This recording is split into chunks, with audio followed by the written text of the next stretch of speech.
My mom would be at all my sporting events. Let's say I was playing football, okay? My mother would be on the sidelines, and if the play on the field started going one way, my mother would run along like, Mark, get him, get him! I'd be like, oh my gosh.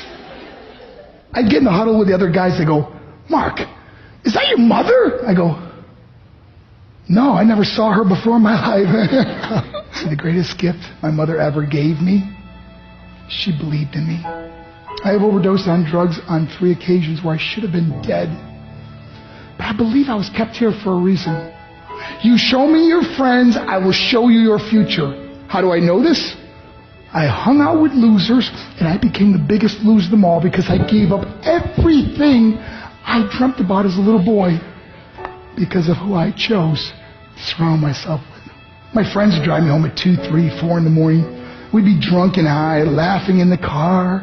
We'd pull up in front of my house in New York. They go, Mark, the light's on. I go, oh man, my mother's up. See, my mom wouldn't go to bed until she knew her son was still alive. I'd walk in, she'd say, hi Mark, how was your night? I go, it was good, Mom. I'm just going to go to bed. She goes, can I talk to you for a minute? I go, Mom, I'm tired. I'm just going to go to bed. She goes, Mark, I haven't seen you all day and all night. Can I please talk to you? I said, man, just leave me alone. You bug me. I'd slam my bedroom door on the one person who believed in me. I was on a worldwide tour and we were wrestling overseas in Japan. After my wrestling match, I went upstairs in my hotel room and I fell asleep. There was a knock at my door at 3 o'clock in the morning. I got out of bed and I looked through the safety window and I could see it was a Japanese promoter. So I opened the door and he said, Mark, you need to call home. There's been an emergency. I went and got on the hotel room phone. I called back to the United States and said, hey, what's going on? He said, Mark, I don't know how to tell you this. I said, just tell me what happened. I suddenly started crying. They go, Mark, I can't tell you. I said, just say it. He said, Mark,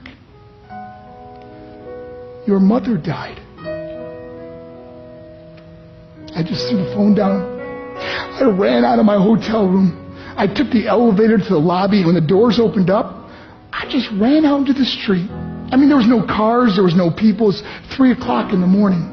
And I walked down the middle of a street in Hiroshima, Japan, and I remember looking up and just saying, Mom, I am so sorry. I flew home for her funeral, and I was so nervous to walk up to her casket, so I just stood way in the back.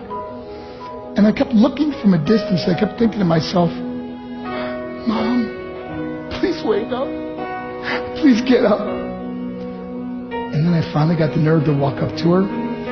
And as I got closer, I could see my mom for the first time. I mean, she was so beautiful. She was dressed in white. I mean, she looked like an angel. And I just stood over and I said, Mom, you are my hero.